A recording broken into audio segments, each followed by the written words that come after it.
तो बच्चों मैं आपको बता रहा था कि भारत में अगर संगम काल की शुरुआत को हम समझना चाहते हैं, हमें एंशिएंट हिस्ट्री की तरफ थोड़ा सा पहले से समझना होगा। समझना ऐसे होगा कि प्रारंभ में आर्यंस आए थे कहाँ? भारत। जब भारत आए थे तो उनके आगमन के बारे में 8 अलग अलग सिद्धांत थे। मैक्स मुलर का सिद्धांत सबसे ज्यादा प्रभावी सिद्धांत था, जिसके तहत ये कहा गया कि आर्यंस कहाँ आए थे? आर्यंस भारत में आए थे। कहाँ से आए थे? तो मध्य एशिया से आए थे। अब जो आर्य भारत आए थे उनमें जो भारत में बाहर से आए थे वो आर्य थे, और जो भारत में पहले से रह रहे थे क्या थे? अनार्य थे। तो जिन अनार्यों ने आर्यों की अधीनता स्वीकार कर लिया या आर्यों के साथ सामंजस्य स्थापित कर लिया, वो उत्तर भारत में रहने लगे। लेकिन अनार्यों का वो समुदाय जो आर्यों की अधीनता स्वीकारा नहीं और आर्यों के आक्रमण करने पे या आर्यों से विवाद करने पे वो अनार्य दक्षिण भारत की तरफ चले गए। वही अनार्य बाद में जाके क्या बनाएंगे? धीरे धीरे धीरे धीरे संगम साहित्य या संगम युग या संगम काल बनाएंगे। ठीक है, समझ आया? वही लोग। तो जैसे जैसे आप ये समझिएगा कि हमको पता है कि वैदिक सभ्यता के बारे में अगर 1500 बीसी से लेके 600 बीसी तक उल्लेख किया गया है किसका? वैदिक सभ्यता का। तो अगर ऊपर वैदिक सभ्यता का विकास हुआ है तो नीचे किसका विकास हुआ है? संगम साहित्य का या संगम सभ्यता का विकास हुआ है। अब संगम सभ्यता का जो विकास हुआ है वो कब से हुआ है? तो 300 बीसी यानी वैदिक उत्तर वैदिक सभ्यता के बाद जब ऊपर महाजनपद काल प्रारंभ हो गया तो नीचे क्या चालू हुआ? संगम साहित्य चालू हुआ या संगम युग चालू हुआ या संगम काल चालू हुआ। यानी कि 300 बीसी से संगम काल चालू हुआ है और तकरीबन 1300 बीसी तक चला है। 1300 एडी तक चला है। 1300 एडी समझ रहे हैं? 1300 एडी बोले तो दिल्ली सल्तनत के प्रारंभ होने के बाद। फिर आपने विजयनगर साम्राज्य सुना होगा, हम्पी साम्राज्य सुना होगा, तो आगे हम पढ़ेंगे तो समझ में आएगा। तो ये समझ में आया कि नहीं कि संगम साहित्य की शुरुआत अभी जो हम पढ़ रहे हैं गुप्तोत्तर काल के बाद की नहीं है, उसके पहले की है। ये कब की शुरुआत है? जब उत्तर भारत में वैदिक सभ्यता समाप्त हुई थी तो दक्षिण भारत में कौन सी सभ्यता चालू हुई थी? यानी कि उत्तर भारत को हमने पढ़ लिया, अब अलग से हम दक्षिण भारत को पढ़ रहे हैं। समझ आया कि नहीं है? दक्षिण भारत में संगम साहित्य की शुरुआत कब से हुई है? वैदिक सभ्यता की जब शुरुआत खत्म हो गए थे वैदिक सभ्यता और महाजनपद काल जब चालू हुआ था तब से जैसा हुआ है वैसे ही नीचे साउथ में क्या हुआ? संगम काल या संगम साहित्य की शुरुआत हुई। ये समझ में आया? अब संगम साहित्य के दौरान मेन सेंटर अपने को समझना होगा कि संगम साहित्य या संगम काल कहां पे लाई कर रहा था, तो कौन कौन से शासन थे। तो आप ये समझिएगा बच्चों, अगर आप संगम काल को समझना चाहते हैं तो पहली चीज ये है संगम काल के बारे में कि संगम काल की जो शुरुआत हुई है वो या दक्षिण भारत, ऐसे करते दक्षिण भारत के राजवंश दो तरीके से समझ सकते हैं। तो समझिएगा दोस्तों,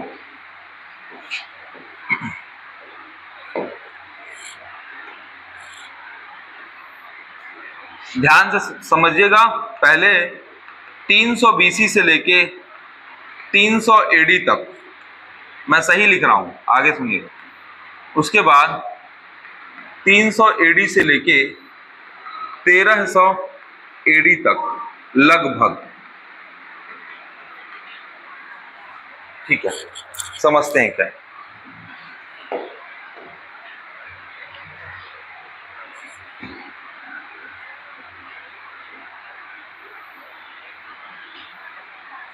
देखो बच्चों, पहली बात यह है कि हम उत्तर भारत की बात नहीं कर रहे हैं, हम कौन से भारत की बात कर रहे हैं? दक्षिण भारत की बात कर रहे हैं। तो दक्षिण भारत को मैंने दो हिस्सों में तोड़ा है, एक संगम काल तोड़ा है और एक दक्षिण भारत के प्रमुख राजवंश। ठीक है, तो दक्षिण भारत के प्रमुख राजवंश की पहले तो सूची बनाना चाहिए। तो दक्षिण भारत के प्रमुख राजवंश की अगर सूची बनाएंगे तो जो सूची है वो इस तरीके से है। एक है पांड्य, एक है चोल, एक है चेर, फिर इसी में चालुक्य, यहीं से राष्ट्रकूट। ठीक है, पांड्य, चोल, चेर, चालुक्य और राष्ट्रकूट। अब ये 5 ऐसे राजवंश हैं जो दक्षिण भारत में रहे हैं। ठीक है, अब दक्षिण भारत में जो 5 राजवंश रहे हैं ये किस तरीके से रहे इसको समझना होगा। तो ये देखिएगा, सबसे पहले जो यहाँ पे आया, तो सबसे पहले जो वंश आया वो पांड्य वंश आया। कौन सा वंश आया है? पांड्य वंश आया। तो पांड्य वंश कुछ इस तरीके से रहा है बच्चों।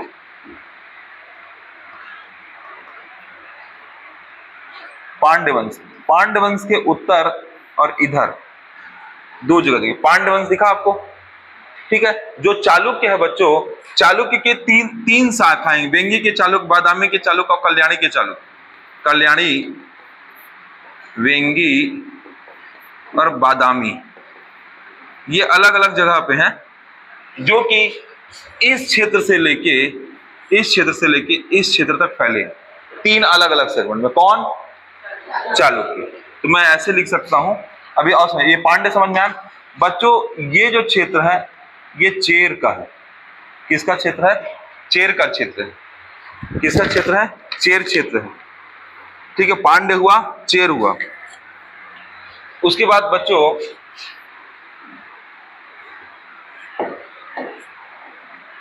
ये जो पूरा क्षेत्र है ये चोल का क्षेत्र है।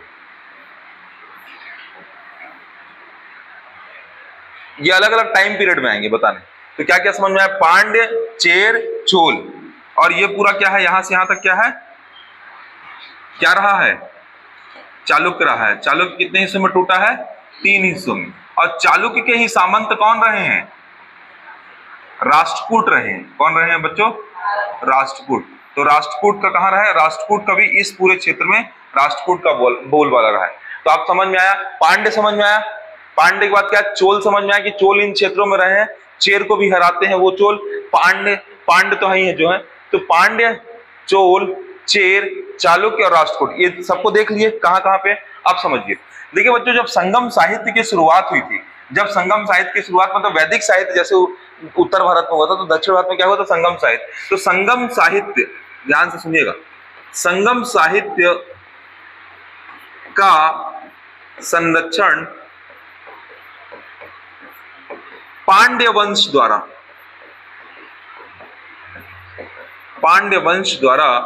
किया गया। क्या बोल रहे हैं? संगम साहित्य का संरक्षण किसके द्वारा किया गया था बच्चों? पांड्य वंश के द्वारा किया गया था। और ये जो पांड्य वंश था, इन्होंने 3 सेंटर को मेन सेंटर बना रखा था। एक है कांचीपुरम, दूसरा है मदुरई।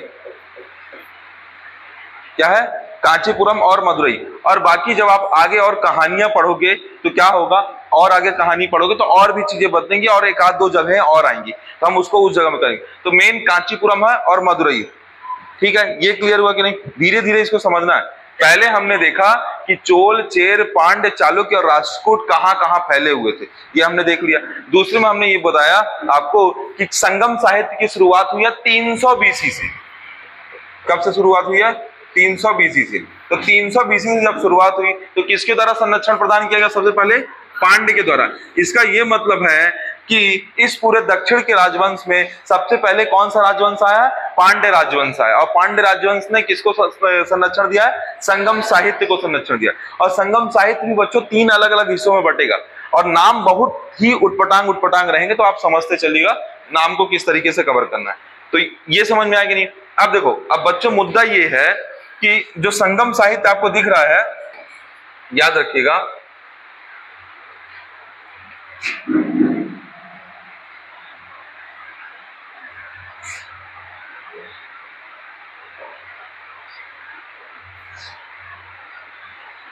ये जो आपको संगम साहित्य दिख रहा है बच्चों, ये जैसे बुद्ध की 4 संगीतियां हुई थी, जैन की कितनी संगीतियां हुई थी?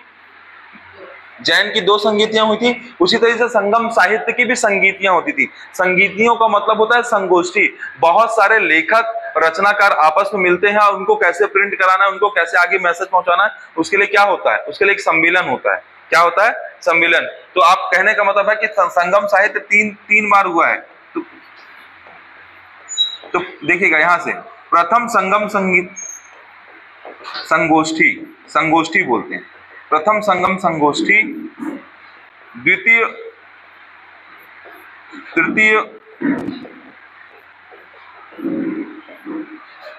3 संगोष्ठी हुई है। कितनी संगोष्ठी हुई है? और इसमें आपको 2 स्पेशली ऋषियों का नाम याद रखना है। एक ऋषि का नाम है अगस्त्य ऋषि और दूसरे ऋषि का नाम है कौंडिन्य। क्या?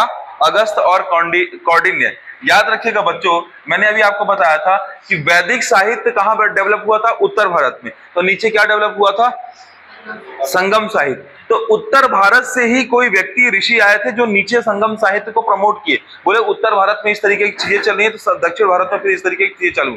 उत्तर भारत में वो चीज कब से कब स्टार्ट हुई? 1500 बीसी से 500 बीसी तक में समाप्त हो गई। इसके बाद यहाँ स्टार्ट हुआ है संगम साहित्य। कब स्टार्ट हुआ है? इसके बाद स्टार्ट हुआ है। कहां पे? वैदिक साहित्य के बाद। तो कब से स्टार्ट हुआ है? तो बच्चों ध्यान दीजिएगा, ये स्टार्ट हुआ 300 बीसी से। वैदिक साहित्य जो है, वैदिक साहित्य कब से कब है बच्चों? वैदिक साहित्य है 1500 बीसी से लेके 600 बीसी तक। और इसके बाद बच्चों उत्तर भारत से ही 2 व्यक्ति हैं। एक का नाम है अगस्त्य ऋषि, अगस्त्य ऋषि, अगस्त्य ऋषि, अगस्त्य ऋषि और दूसरे व्यक्ति का नाम है कौंडिन्य।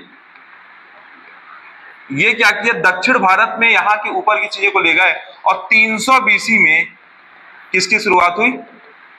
संगम साहित्य की शुरुआत हुई। और सबसे पहले कौन सा राजवंश आया? तो पांड्य राजवंश आया। समझ आया कि नहीं आया? ये आया सबको समझ में? संगम साहित्य की शुरुआत कब हुई है? 300 बीसी से। किसके द्वारा हुई है? पांड्य लोगों के द्वारा है। संगम साहित्य की कल्पना किसने रखी? तो अगस्त्य और कौंडिन्य नामक 2 ऋषियों ने रखी। समझ आया? अब बच्चों इसके संदर्भ में अलग अलग संगोष्ठियां हुई। तो पहला क्या हुआ? प्रथम संगोष्ठी हुई, फिर द्वितीय संगोष्ठी हुई, फिर तृतीय संगोष्ठी हुई। तो अब आपको याद रखना है, प्रथम संगोष्ठी में जो ऋषि थे उनका नाम था अगस्त्य। फिर इसमें कौन सा? अगस्त्य। प्रारंभ में अध्यक्षता अगस्त करते हैं, फिर बाद में अगस्त का एक शिष्य होता है, वो क्या करता है? उसकी अध्यक्षता करता है।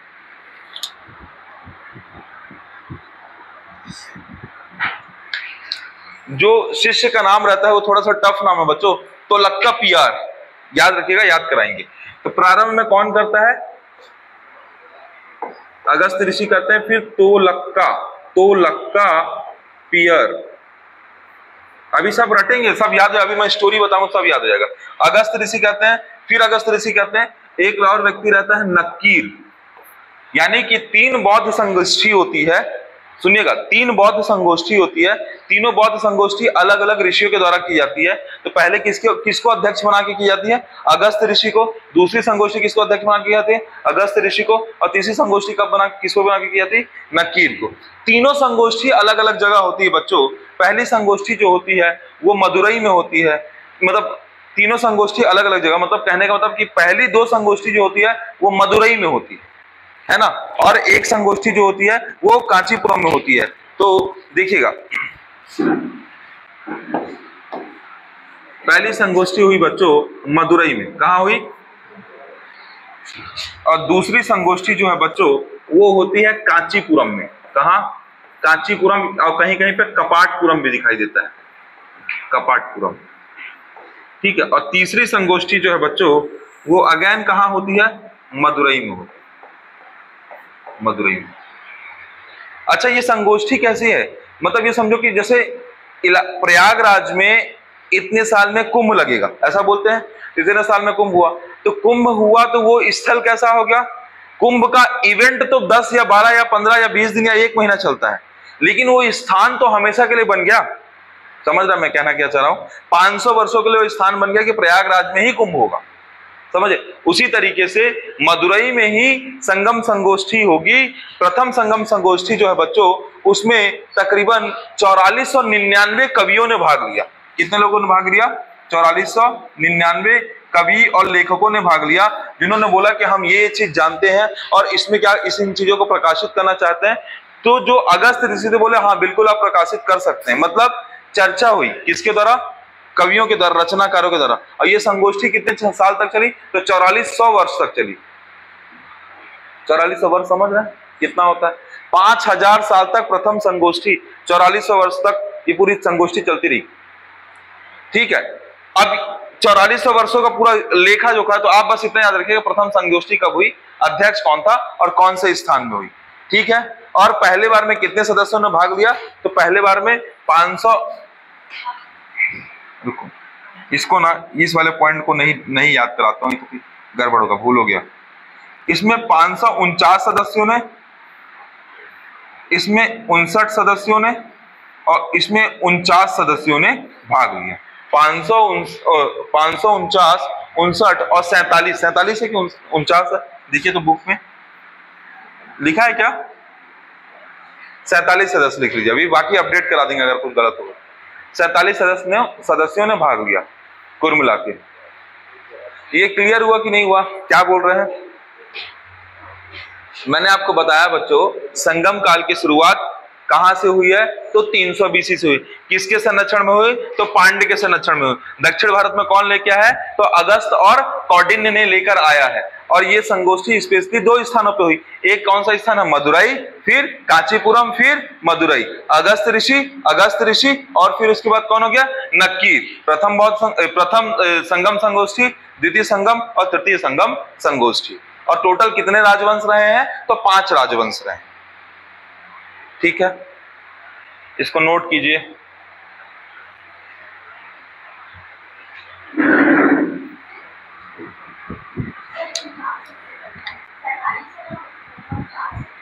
उनचास है ना, पहले सही लिखा था, मतलब अलग अलग बुक में अलग अलग देता है, मुझे जो याद था 49, इसको 49 कर लीजिएगा बच्चों, मैंने 49 ही लिखा था पहले।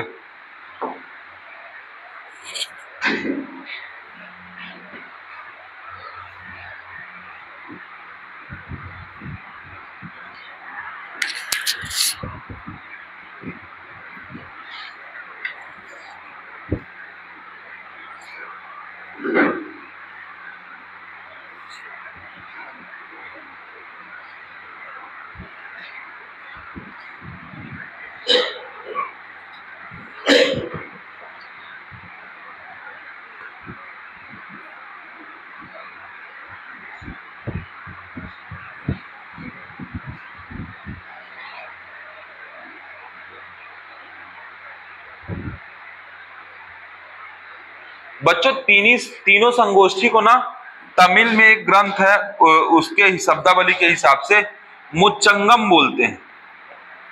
मुच्चंगम बोलते हैं, क्या बोलते हैं, मुच्चंगम बोलते हैं। अच्छा, तमिल नाम कैसे पड़ा है, तो इस चीज को समझिएगा बच्चों। दक्षिण भारत का जो तीनों हिस्सा है, तो ईस्ट का, वेस्ट का और साउथ का, तीनों हिस्सा किसी ना किसी तरीके से समुद्र से घिरा है। तो समुद्र से घिरे होने की वजह से इसको क्या होता है, तमिलकम क्षेत्र बोलते हैं। क्या बोलते हैं, तमिलकम क्षेत्र बोलते हैं। बाद में जाके फिर वही क्या बन जाता है, नाडु मतलब गांव होता है, गांव का समूह, नाडु मतलब एक जगह, क्षेत्र होता है। तो तमिल क्षेत्र को क्या कह दिया गया, फिर बाद में तमिलनाडु कह दिया गया। समझ गए, है ना। तो तमिलकम क्षेत्र कहते हैं इसको, क्या कहते हैं, तमिलकम क्षेत्र कहते हैं। ठीक है, आगे बढ़े।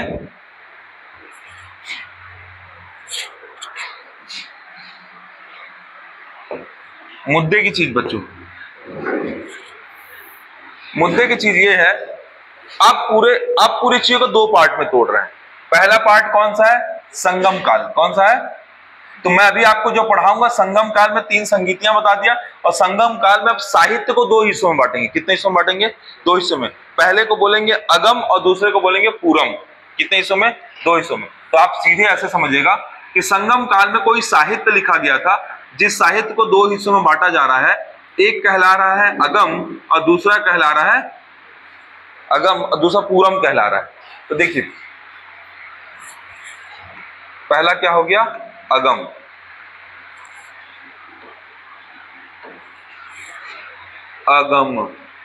और दूसरा क्या हो गया, पूरम। इसका मतलब समझिएगा बच्चों, कोई ऐसा साहित्य जो राजाओं के राजकीय प्रशासन या गुप्तचर व्यवस्था या भौगोलिक व्यवस्था या उसकी नैतिकता, वीरता, रीति रिवाज को बताता है, तो उस चीज को किसमें लिखा जाता है, पूरम साहित्य में। तो समझिएगा कि राजकीय कार्य, रीति रिवाज, प्रशासन इत्यादि की जानकारी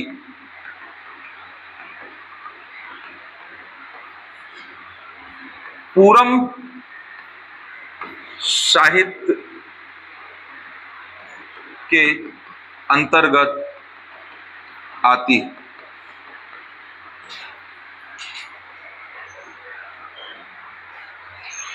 अच्छा बच्चों, अगर उसी क्षेत्र के तमिल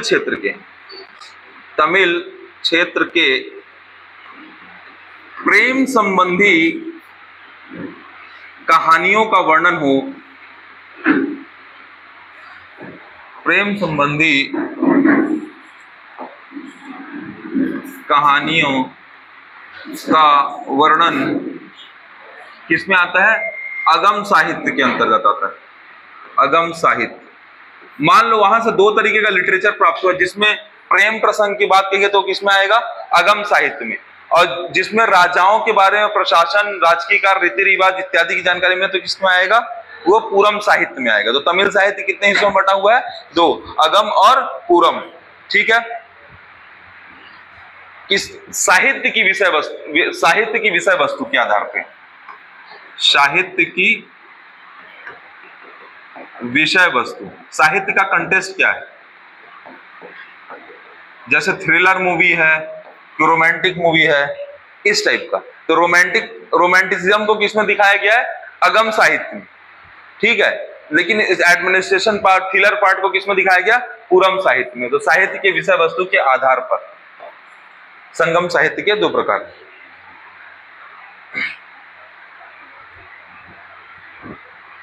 आप लोगों को थोड़ा सा कठिन हो जाएगा, पीएससी वालों के लिए भी उतना इंपॉर्टेंट नहीं है। चलो, इसका एक और प्रकार होता है, वो नहीं बताएंगे। अब लिखो संगम महाकाव्य, संगम काल के प्रमुख ग्रंथ। हेडिंग ये डाल सकते हो आप, संगम काल के प्रमुख ग्रंथ।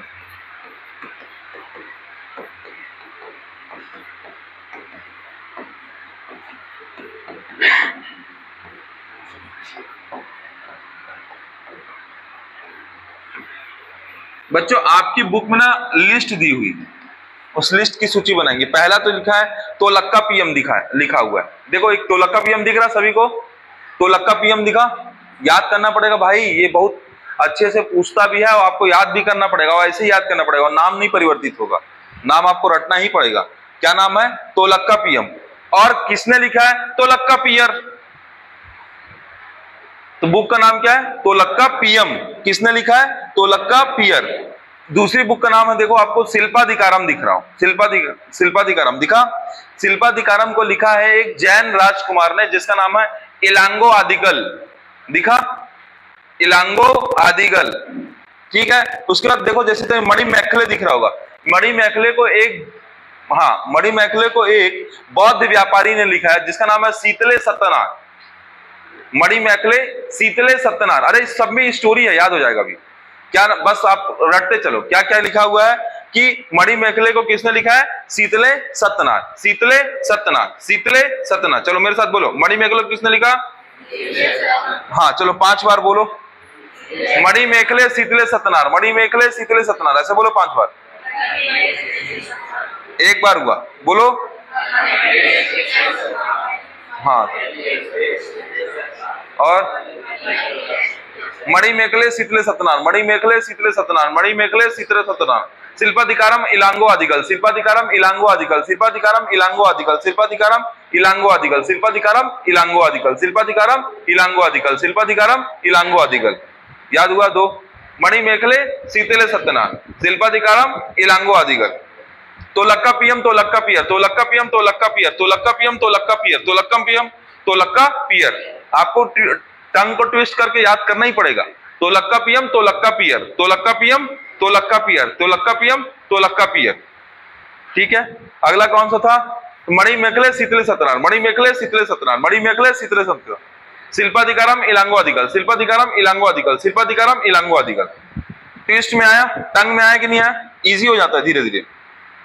जीवक चिंतामणि, जीवक चिंतामणि दिख रहा है, जीवक चिंतामणि का होगा तिरुतक्क देवर, तिरुतक्क देवर, तिरुतक्क देवर, तिरुतक्क देवर, तिरुतक्क देवर। जीवक चिंतामणि तिरुतक्क देवर, जीवक चिंतामणि तिरुतक्क देवर।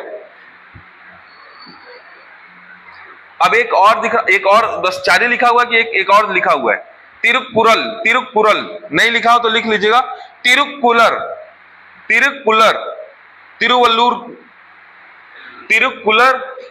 चलो पहले लिख लो इसको, पहले लिख रहे हैं, तिरुक्कुरल क्या है, पढ़ो इसको, तिरुक्कुरल।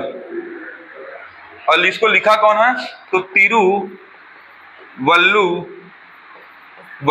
तिरुवल्लुवर। अभी सबकी विशेषता बताएंगे। चलो हम लोग यहां से याद किए थे, पहला कौन सा याद किए थे, तोलक्कापियम, अरे यही तो याद किए थे, तोलक्कापियम। तोलक्कापियम किसके द्वारा लिखा गया है, तोलक्कापियर के द्वारा, तोलक्कापियर के द्वारा। फिर हम पढ़े थे तीसरा क्या पढ़े, शिल्पाधिकारम, इलांगो आदिकल, शिल्पाधिकारम, शिल्पाधिकारम में क्या है, इलांगो आदिगल, इलांगो आदिगल, इलांगो आदिगल, इलांगो आदिगल, इलांगो आदिगल, इलांगो आदिगल। ठीक है, ये जैन राजकुमार थे। फिर अगला कौन सा है, मणि मेखले, मणि मेखले, मणि मेखले को लिखने वाले शीतले सत्यनार, शीतले सत्यनार, शीतले सत्यनार, शीतले सत्यनार, शीतले सत्यनार। ठीक है, फिर एक कौन सा बच गया है, आपकी बुक में कितना दिया है, 4 ही दिया है या और दिया है, जीवक चिंतामणि,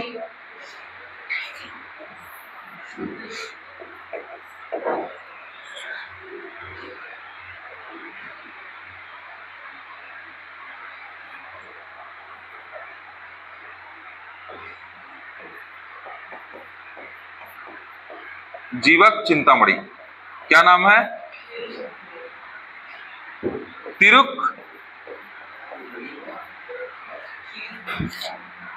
तिरुक देवर ना, तिरुतक्क देवर, तिरुतक्क देवर, तिरुतक्क देवर। पहले इतना लिखो, फिर इसके बाद सबकी विशेषता लिखा देंगे तो याद हो जाएगा। अभी कहानी है, कहानी है इस पे, शिल्पाधिकारम और मणि मेखले जो है दोनों महाकाव्य है बच्चों, और दोनों पे कहानी है। कहानी यह है कि मणि मेखलम की शुरुआत वहीं से होती है जहां शिल्पाधिकारम की कहानी खत्म होती है, वेब सीरीज टाइप का, शिल्पाधिकारम और मणि मेखले।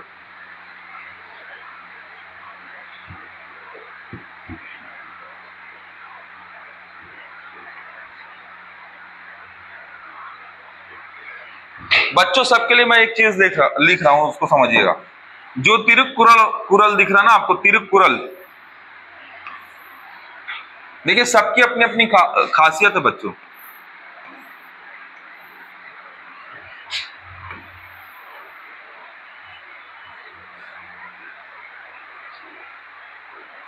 बच्चों ध्यान से सुनिएगा, तमिल का बाइबल कहते हैं, तमिल का बाइबल या पंचम वेद कहा जाता है। इसे क्या कहते हैं, तमिल का बाइबल या पंचम वेद कहते हैं।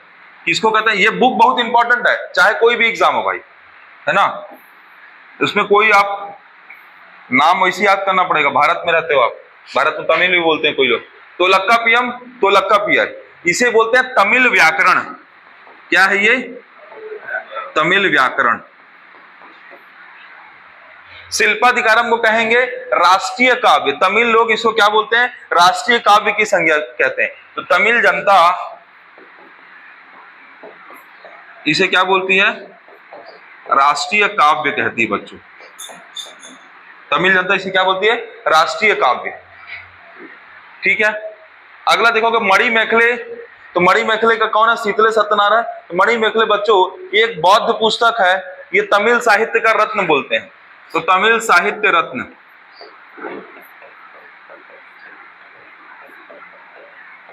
तमिल साहित्य का क्या है, रत्न है।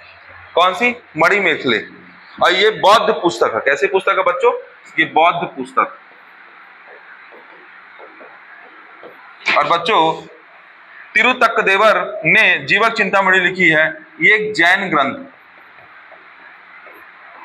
क्या है ये, जैन ग्रंथ। और ये धर्म ग्रंथ के रूप में ना, जैन ग्रंथ है धर्म ग्रंथ।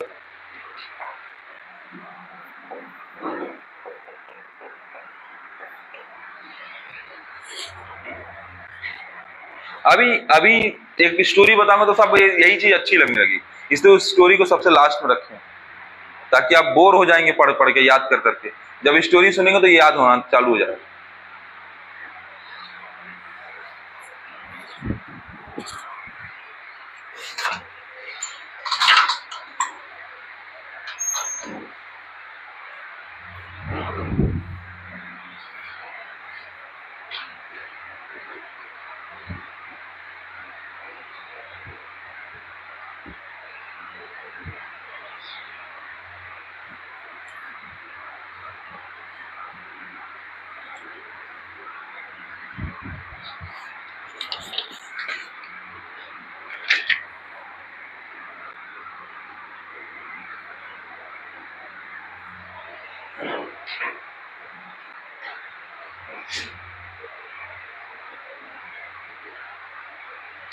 फोटो खींचेंगे कि लिखेंगे कि आगे बढ़ें?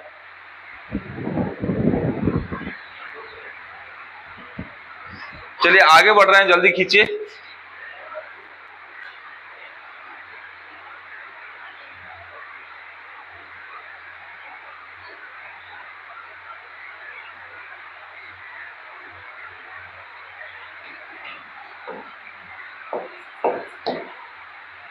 बच्चों, एक जिसे महाकाव्य, राष्ट्रीय काव्य कहा गया है, उसका नाम है क्या? शिल्पाधिकारम। क्या नाम है? शिल्पाधिकारम। और शिल्पाधिकारम को किसने लिखा है बच्चों? इलांगो आदिकल ने। किसने लिखा है? इलांगो आदिकल ने। इलांगो आदिकल कौन है बच्चों? तो याद रखिएगा, इलांगो आदिकल एक जैन राजकुमार है। क्या है? जैन राजकुमार, जिन्होंने इस पुस्तक को लिखा है। मुद्दे की चीज, ये एक राजा और रानी की कहानी है, ठीक है? राजा रानी की कहानी को अच्छे समझते हैं किस तरीके से, थोड़ा सा इंटरेस्ट भी बनेगा आपका साउथ पे। शिल्पाधिकारम जो रचना है बच्चों, इसमें 3 कैरेक्टर है। एक कैरेक्टर का नाम है कोवलन। क्या नाम है? कोवलन। एक कैरेक्टर का नाम है कणग्गी। क्या नाम है? कणग्गी। एक कैरेक्टर का नाम है माधवी। ठीक है, ये 3 कैरेक्टर है। Kovalan is a male candidate, Kannagi and Madhavi is a female candidate. ठीक है,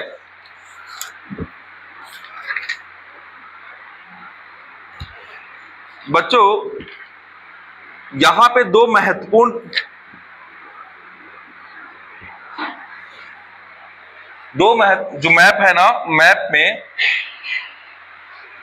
में 2 महत्वपूर्ण स्थान रहते हैं। 2 स्थान, एक स्थान का राजा और एक स्थान राजा रहता है। दोनों राजाओं की पुत्री, या दोनों दो जगह रहती है, दोनों में एक एक व्यापारी रहते हैं। दोनों व्यापारियों के पुत्र और पुत्री का विवाह होता है, और वो विवाह में कौन होता है? कोवलन और कणग्गी का विवाह होता है। तो कोवलन एक अमीर व्यापारी रहता है, और कणग्गी जो रहती है वो भी अमीर व्यापारी, कणग्गी का जो फादर रहते हैं वो भी अमीर व्यापारी रहते हैं। तो दोनों का विवाह होता है, और जो कणग्गी, जो कोवलन है, उसके पिता का नाम माक्तवन रहता है।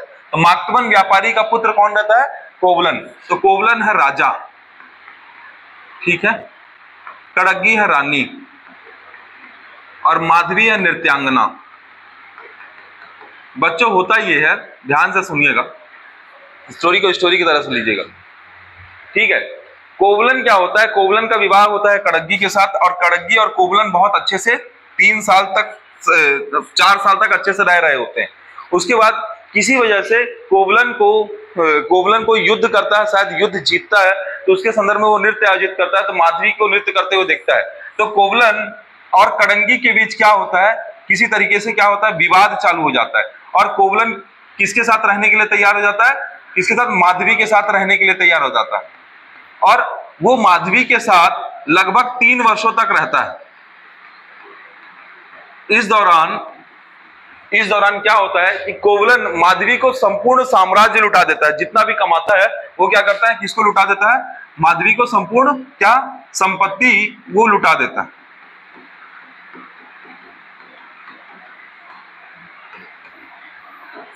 कड़ंगी के बार बार बुलाने पे भी कोवलन वापस नहीं आता है। समझ रहे हो भाई? अरे आगे कहानी में ट्विस्ट है, सुनो तो। कहानी अगर नॉर्मल होती तो क्यों चलती? तो कोवलन क्या करता है, कोवलन कड़ंगी के कहने पे कोवलन अंतिम में जब वो पूरी तरीके से खत्म हो जाता है तो कोवलन कड़ंगी के पास जाने से मना करने लगता है और कोवलन किसी के साथ नहीं रहना चाहता। बट कड़ंगी उसको समझाती है और कड़ंगी और कोवलन दोनों ये डिसाइड करते हैं कि अब वो कहीं और क्षेत्र में जाके व्यापार करेंगे और चीजें करेंगे। माधवी क्या करती है, माधवी के पास जितनी भी संपत्ति है वो पूरी संपत्ति लेके अगेन कोवलन के पास जाती है और उसे उसकी संपत्ति देती है। कोवलन उस संपत्ति को लेने से अस्वीकार कर देता है। तो माधवी क्या करती है, माधवी जो रहती है वो आजीवन अकेले रहना स्वीकार करती है।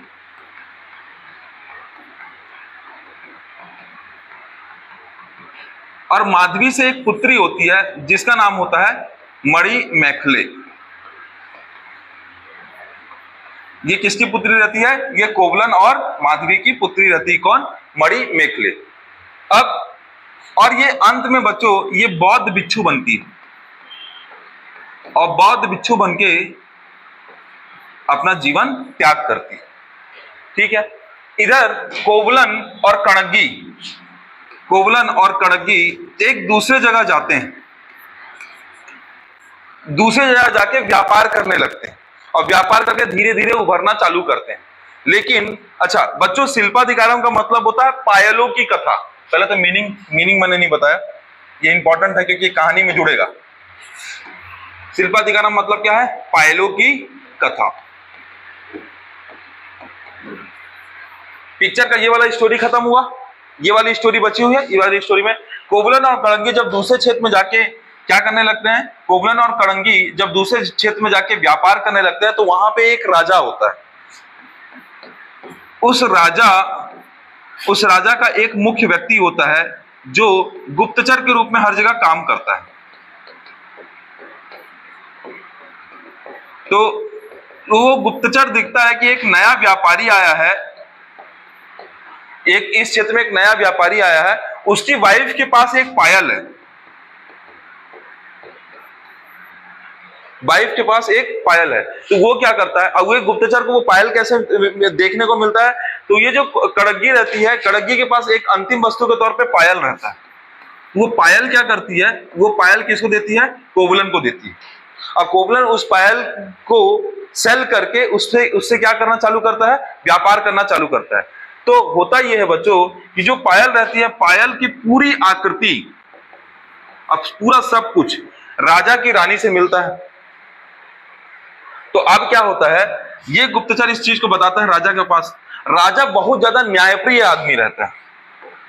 राजा जो रहता है बहुत ही न्यायप्रिय राजा रहता है और अपनी प्रजा के लोगों के साथ कभी भी गलत नहीं करना चाहता है। जब ये गुप्तचर इसको ये बात बताता है तो राजा को ये लगता है कि कोवलन ने मेरे पत्नी का एक पायल चोरी कर लिया है, क्योंकि रानी जो रहती है, दूसरे क्षेत्र की जो रानी रहती है, उसका एक पायल गायब हो चुका रहता है। तो राजा क्या करता है, तुरंत कोवलन को बुलाता है और कोवलन को बुला कर उसको मृत्यु दंड दे देता है। अब कोवलन की क्या करते हैं, कोवलन की हत्या हो जाती है, मतलब मृत्यु दंड देता है।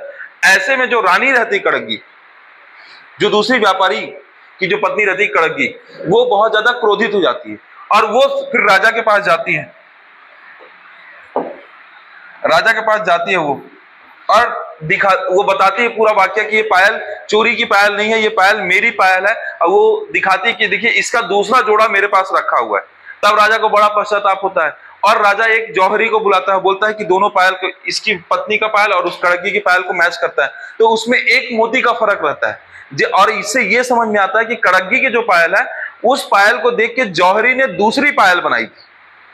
तो कड़ंगी की पायल में एक मोती एक्स्ट्रा ही रहता है और उसमें हीरे जड़े रहते हैं, जो कि इस रानी के पायल में नहीं रहता है। तो राजा को बड़ा पश्चाताप होता है। तो राजा क्या करता है, राजा ऐसे में आत्महत्या कर लेता है।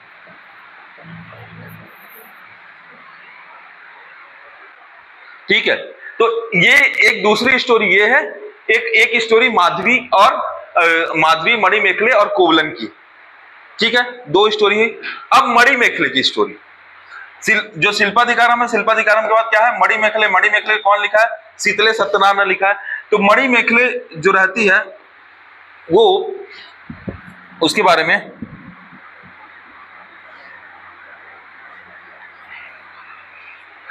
मणिमेखले वो खुद एक तो बहुत खूबसूरत रहती है और वो भी नृत्यांगना रहती है, साथ ही साथ वो एक अभिनय करता है, एक नायिका बहुत अच्छी रहती है, एक्टिंग बहुत अच्छा करती है मणिमेखले।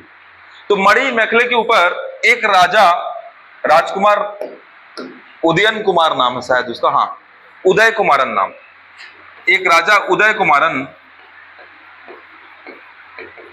मणिमेखले से बहुत प्रेम करता है और मणिमेखले को हमेशा कहता है कि तुम मेरे साथ चलो और मेरे साथ रहो। और ये उदय कुमारन जो रहता है वो अविवाहित रहता है। उदय कुमारन मणिमेखले की वजह से विवाह नहीं करता और मणिमेखले अपने माता की वजह से अपने जीवन में कोई भी और निर्णय नहीं ले पाती है। तो मणिमेखले ये डिसाइड करती है कि वो आजीवन अकेले रहती है और अंत में वो बौद्ध भिक्षु बन जाती है। किसकी तरीके से, अपनी मां के तरीके। और ये जीवन भर उदयन किसकी चाह रखता है, मणिमेखले की रखता है और बौद्ध भिक्षु बन के फिर ये मृत्यु को प्राप्त करती है। और मणिमेखले कभी उदय कुमारन के सामने नहीं झुकती।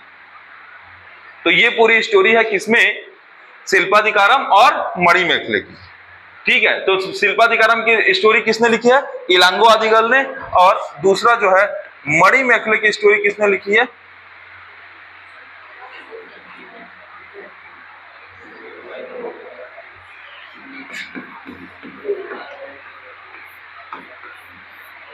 अच्छा ये अच्छी शिल्पकार भी रहती है। शिल्पकार समझते हैं,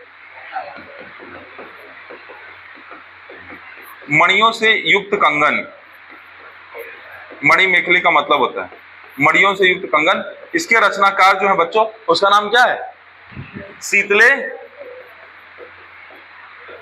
सत्यनाथ। याद रहेगा, अब तो याद रहेगा सब,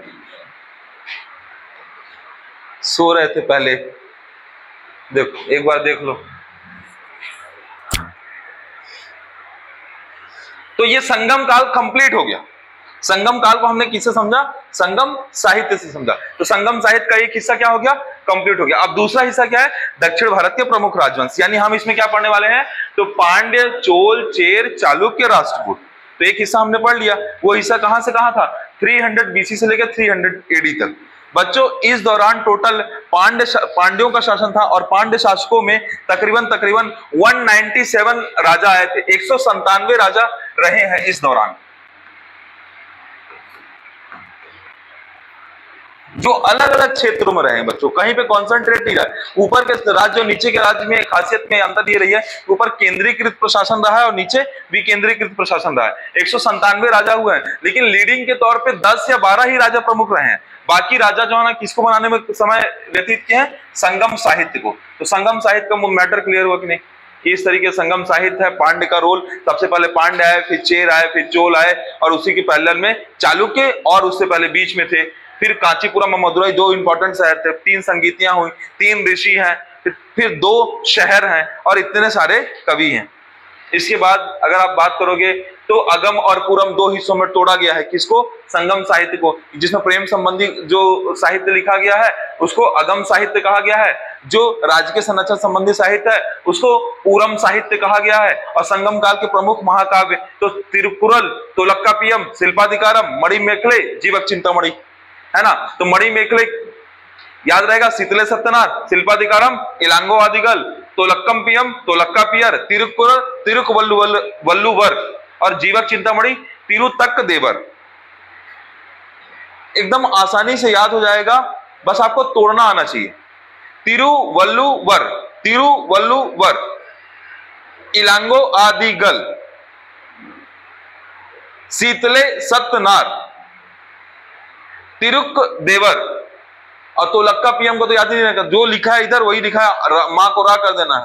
तोलक्कापियम, तोलक्कापियर, तिरुवल्लुवर, तोलक्का पियर, इलांगो आदिका शीतले सत्यनाथ, तिरुतक्क देवर, याद हो गया, ठीक है, याद रहेगा बच्चों। जिसमें तमिल का बाइबल किसे कहते हैं, किसे कहते हैं, तिरुकुरल को, ठीक है। तमिल व्याकरण क्या है, तोलक्का पियम। तमिल जन्ना राष्ट्रीय काव्य किसे कहते हैं, कोवलन और कणग्गी की कहानी किसमें लिखा गया है, शिल्पाधिकारम में। फिर उसके बाद तमिल साहित्य का रत्न किसे कहा जाता है, मणिमेखले। और जैन ग्रंथ या धर्म ग्रंथ जो है उसका नाम क्या है, जीवक चिंतामणि, याद रहेगा। ये संगम साहित्य की 5 किताबें हो गई। ये 5 में से संगम से पूछेगा तो यही से पूछेगा, या तो यहां से पूछेगा या तो इस टेबल से पूछेगा, ठीक है। खींच लिए, भेज भी देंगे। अब कहानी देख लो, शिल्पाधिकारम में कोवलन, कणंगी और माधवी की कहानी। कोवलन एक व्यापारी का पुत्र रहता है जो राजा बनता है, कणंगी नायक रहता है, राजा नहीं नायक, और कणंगी एक नायिका, और माधवी एक अलग नायिका रहती है जो नृत्यांगना रहती है। तो कोवलन का विवाह किससे होता है, कणंगी से। फिर कोवलन बाद में किसके साथ रहने लगता है, माधवी के साथ। लेकिन जब उसकी पूरी संपत्ति खत्म हो जाती है तो माधवी के साथ रहना स्वीकार नहीं करता, अकेले रहना स्वीकार। अच्छा,